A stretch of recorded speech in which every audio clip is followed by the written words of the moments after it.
Aujourd'hui, nous examinons 8 marques d'huile capillaire liées à des plaintes de chute, de marketing trompeur ou de problèmes graves de formulation. Ensuite, 5 marques qui privilégient la transparence et les ingrédients soutenus par la science. À la fin de cette vidéo, tu sauras comment lire une étiquette en moins de 30 secondes. La liste de rejets. Rejet numéro 8, Garnier Fructis Sleek et Shine. Traitement à l'huile d'argan marocaine. Garnier a construit cette ligne sur une prémisse très simple. Argan marocain authentique, cheveux brillants, cheveux lisses. La bouteille le dit en grand. La publicité le dit avec des images de cheveux parfaits. L'argan a gagné une bonne réputation ces dernières années grâce à de véritables études sur ses acides gras et tocophérols. Et Garnier s'appuie sur cette réputation depuis la conception de l'emballage. Mais il y a un problème avec cette histoire. L'argan dans cette huile apparaît si bas dans la liste des ingrédients que sa fonction réelle dans la formule est discutable. Les premières positions sont occupées par des silicones de cyclopentasiloxane et de diméthicone. Les silicones ne sont pas des ingrédients dangereux. Ils déposent une couche sur la fibre capillaire qui produit un éclat immédiat et une sensation de douceur que le consommateur perçoit comme un signe que quelque chose fonctionne. Cet éclat vient d'une couche externe. La fibre capillaire, à l'intérieur, est la même qu'avant l'application. Avec le temps, l'accumulation de silicone sans un nettoyage adéquat peut interférer avec l'absorption des actifs réels et contribuer à l'obstruction du cuir chevelu. Et si le shampoing que vous utilisez n'est pas formulé spécifiquement pour éliminer les silicones, le cycle se répète semaine après semaine sans que personne ne le détecte. L'argan sur le devant de l'emballage vend le produit. L'argan de la liste des ingrédients est une autre affaire. Rejet numéro 7. Dreuxémé Keratin Smooth. Sérum à l'huile d'argan. Dreuxémé vend l'accès. Résultat de salon de beauté à prix de supermarché. C'est une promesse qui fonctionne parce qu'elle vise quelque chose que les gens veulent vraiment et qui semble raisonnable à payer. Le problème avec ce sérum commence par le nom. Kératine, argan. Les deux mots les plus recherchés en soins capillaires partagent l'espace sur la même étiquette. Ce n'est pas un hasard. Le sérum contient de la kératine hydrolysée, ce qui signifie que la protéine est fragmentée en molécules de poids moléculaire inférieur. La théorie est que ces fragments se déposent sur la fibre endommagée et la renforcent temporairement. Ce que la kératine hydrolysée topique ne peut pas faire, c'est reconstruire les liaisons disulfures rompues par la chaleur ou les processus chimiques comme le lissage ou la coloration. Pour cela, il faut des traitements en cabine avec activation de chaleur contrôlée. Pas un sérum de supermarché qui se rince au bout de 10 minutes. Et l'argan réapparaît en position décorative dans la liste. Le parfum synthétique, qui occupe effectivement une position importante dans la formule, est classé comme allergène potentiel selon le Règlement européen des cosmétiques numéro 1223/2009 sur les cuirs chevelus à tendance sensible. Cela peut produire exactement le type d'irritation que le consommateur associe rarement avec le produit qu'il utilise quotidiennement depuis des semaines. Rejet numéro 6. Cantu Shea Butter for Natural Hair Growth Strong Strengthening Treatment. Cantu a une base d'utilisatrices fidèles et c'est compréhensible. C'était l'une des premières marques accessibles à mettre au centre les besoins des cheveux afro, bouclés et texturés à un moment où le marché de masse ignorait complètement cette catégorie. Mais le Grow Strong Treatment a un problème de formulation qu'il est important de connaître. Les premiers ingrédients de la liste sont l'eau, l'alcool cétoestéarylique, l'huile de ricin et l'huile minérale. L'alcool cétoestéarylique est un épaississant d'usage cosmétique général qui n'a aucune relation documentée avec la croissance capillaire. L'huile minérale apparaît déjà dans cette liste avant les actifs sur lesquels la marque base le nom du produit. L'identité de Cantu repose sur le beurre de karité et l'huile de ricin. Dans cette formule en particulier, la position de ces ingrédients suggère des concentrations faibles. Un produit qui porte le nom Grow Strong et promet de renforcer le follicule doit avoir ses actifs présents en quantité fonctionnelle, pas décorative. Il y a autre chose. Les cheveux bouclés et afro ont une structure plus poreuse qui absorbe facilement ce qui est appliqué dessus.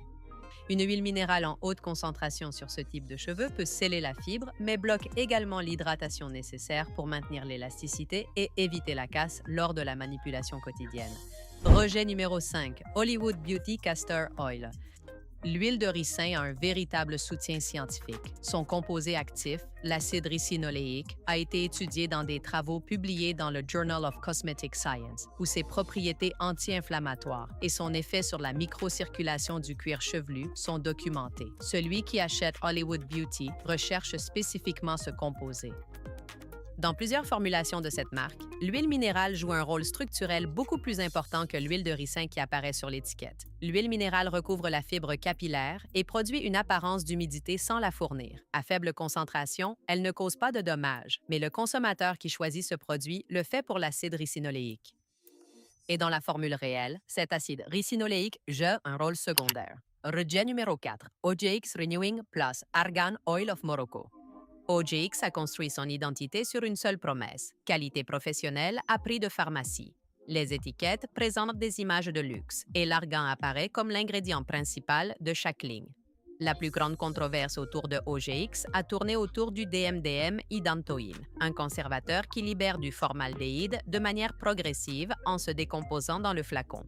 Plusieurs recours collectifs ont allégué que cet ingrédient a contribué à la chute des cheveux et à l'irritation du cuir chevelu chez les utilisateurs réguliers. L'entreprise a nié toute causalité, mais la controverse a révélé quelque chose que l'étiquette frontale n'allait jamais te dire. Pendant que les consommateurs se concentraient sur l'argan, le système de conservation générait des litiges. Il y a une règle de lecture qui s'applique à tous les produits de cette liste. L'ingrédient qui occupe le plus d'espace sur le devant de l'emballage est celui qui vend le produit. Ceux qui déterminent vraiment comment il vous affecte se trouvent aux positions 4, 5 et 6 de la liste des ingrédients. Rejet numéro 3, L'Oréal Paris Elvive Extraordinary Oil. L'Oréal construit des récits autour des ingrédients depuis des décennies. Extraordinary Oil est un exemple très bien exécuté de comment positionner un mélange d'huile générique comme un produit de haute valeur perçue. La formule combine des huiles de fleurs, de l'huile de camélia et de l'huile d'argan, toutes présentées avec le langage d'ingrédients rares et sélects. L'huile de camélia est une huile largement utilisée dans la cuisine d'Asie orientale. L'argan est produit industriellement à l'échelle mondiale à bas coût depuis des années et la catégorie générique des huiles florales peut décrire des centaines de mélanges différents avec des profils très variés. Ce que le consommateur paie, c'est le positionnement, la campagne, le flacon, le nom. Extraordinaire. Comparé à quoi? L'étiquette ne répond jamais à cette question. La charge de parfum de cette huile est élevée pour un produit destiné au cuir chevelu. Sur les peaux à tendance inflammatoire, cela peut déclencher exactement le type de réaction qui génère une chute réactive, la chute que le consommateur attribue à toute autre cause, sauf aux produits qu'il utilise chaque semaine. Rejet numéro 2, Pantene Pro-V traitement à l'huile de ricin. Pantene produit des résultats visibles dès les premières semaines. Cela fait partie du problème. Les protéines hydrolysées de leur formule déposent une couche sur la fibre qui la rend plus épaisse et immédiatement plus forte. Les cheveux semblent mieux, mais cette accumulation de protéines, sans l'équilibre adéquat d'hydratation et sans une routine de clarification périodique, sature la fibre avec le temps. Et quand cela se produit, le même mécanisme qui produisait de la brillance commence à provoquer des cassures. L'huile de ricin, qui apparaît dans le nom du produit, occupe, encore une fois, une position décorative dans la liste. La formule répond à la logique de l'effet à court terme qui génère le rachat et la charge de parfum synthétique concurrence tout actif réel qui pourrait fonctionner. Premier rejet, huile de croissance capillaire générique des marketplaces en ligne. Cette catégorie n'appartient pas à une seule marque. Il appartient à un ensemble de milliers de producteurs anonymes qui opèrent sur toutes les grandes plateformes de vente en ligne. Entrez dans n'importe quel marketplace et vous trouverez des centaines de produits présentés comme de l'huile de croissance capillaire, du sérum de romarin réactivateur de follicules ou un activateur capillaire avec des résultats cliniquement prouvés. Ils promettent de la récupération des cheveux clairsemés, la croissance dans les zones avec alopécie et des résultats comparables aux traitements médicaux. Aucun de ces produits ne divulgue la concentration réelle des actifs qu'ils contiennent, ne présente d'analyse indépendante de laboratoire pour soutenir leurs affirmations, ni n'indique l'origine certifiée de leurs ingrédients. Les images avant et après utilisées comme preuve ne peuvent pas être vérifiées de manière indépendante et proviennent souvent de sources qui n'ont aucun lien avec le produit. Vous achetez une photographie, pas une formule. C'est le secret le plus rentable de l'industrie. Les consommateurs ont appris à acheter par mots-clés plutôt que par des listes d'ingrédients vérifiables. Et cette habitude, étendue à des millions de personnes, vaut des milliards de dollars par an pour les producteurs de basse qualité. Si jusqu'ici la vidéo te semble utile, abonne-toi. Nous continuons avec les 5 huiles qui méritent vraiment ton argent.